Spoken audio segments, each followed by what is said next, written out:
हरि ओं चंद्रमा मनसो जातश्चक्षोः सूर्यो अजायत श्रोत्रात् वायुश्च प्राणश्च मुखादग्निरजायत।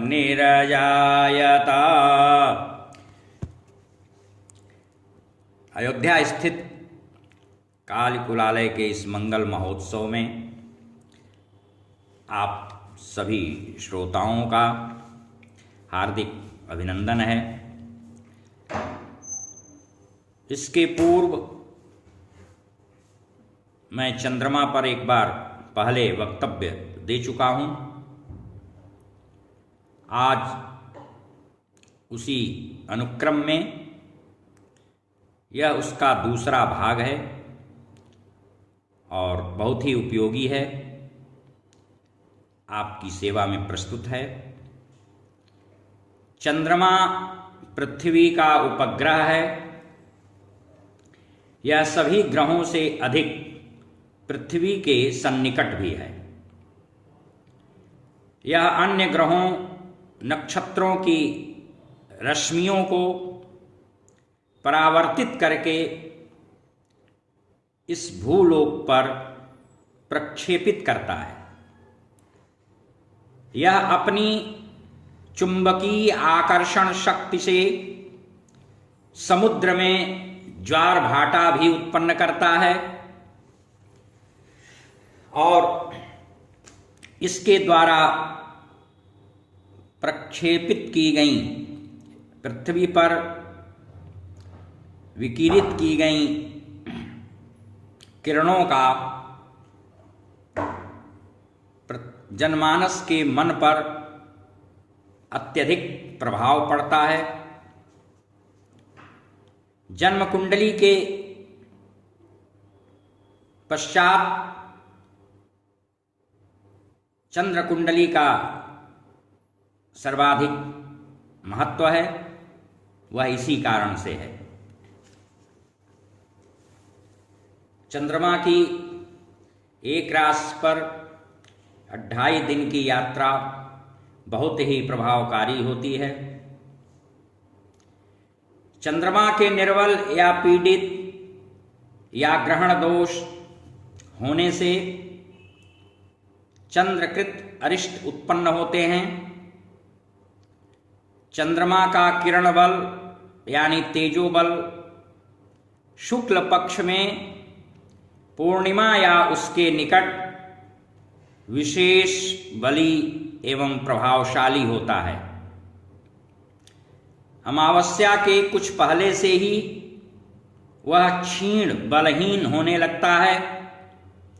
सामान्यतया शुक्ल पक्ष की दशमी से कृष्ण पक्ष की पंचमी तिथि तक चंद्रमा बलवान शक्तिमान अर्थात किरण बली होता है।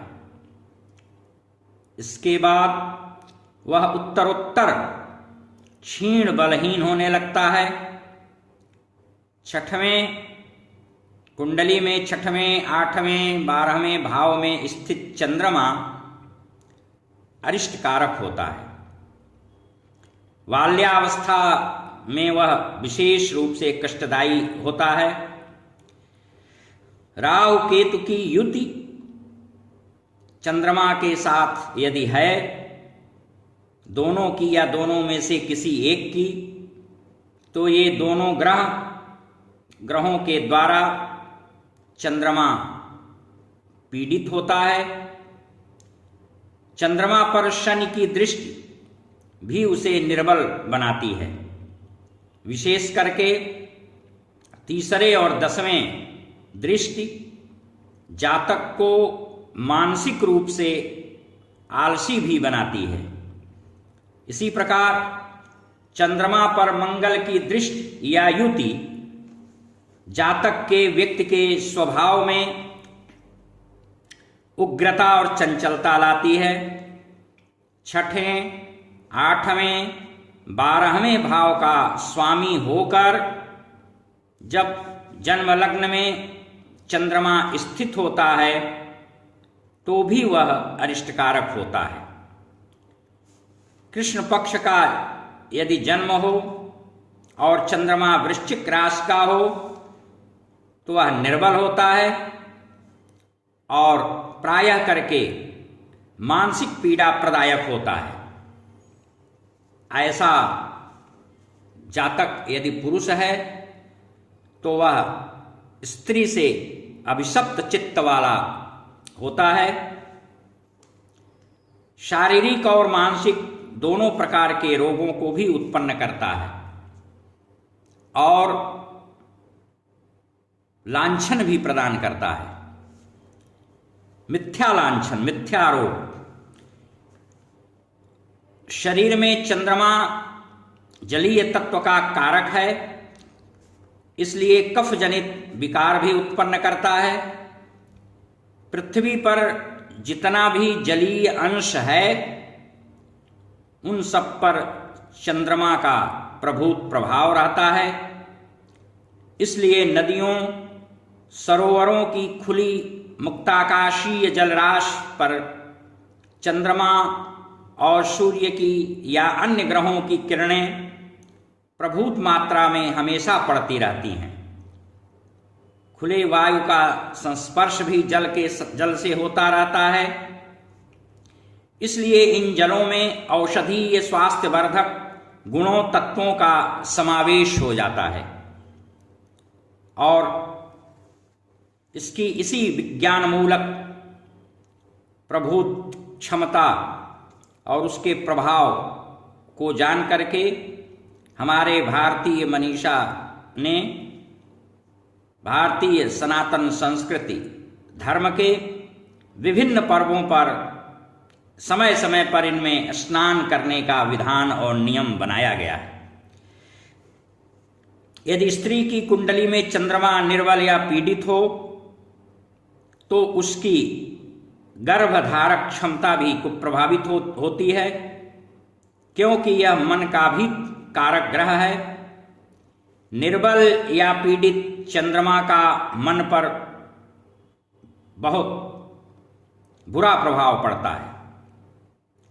गोचर यानी ग्रहों की वार्षिक चाल गति में जब जन्मकालीन चंद्रमा पर से शनि या राहु परिभ्रमण करता है तो मानसिक स्थिति अस्तव्यस्त हो जाती है।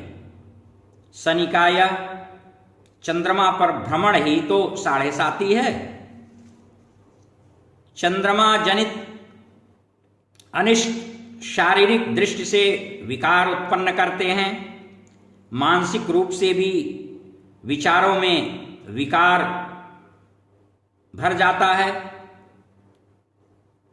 इनको शांत करने के या कम करने के उपाय ये हैं कि चंद्रकांता मणि, जिसे अंग्रेजी में मून स्टोन कहते हैं, चांदी की अंगूठी में उसको जड़ा करके दाएं हाथ की अनामिका अंगुली में उसका पूजन करने के बाद उसे धारण करें।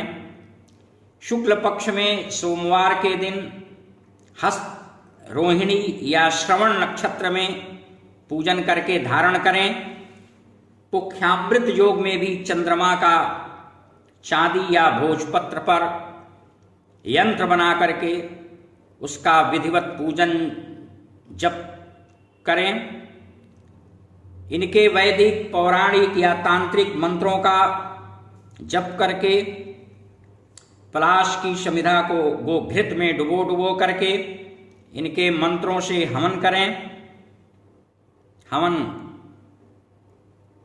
कम से कम 28 समिधा हो या 108, उससे 108 इससे अधिक हो, कम न हो।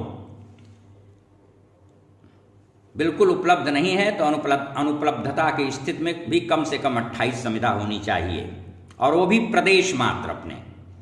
शुक्ल पक्ष में चंद्रोदय होने पर इन सब क्रियाओं को किया जाए। इनकी वस्तुओं का हवन करें, शिवाराधन करें, सोमवार व्रत रहें और इनसे संबंधित चीजों का दान करें।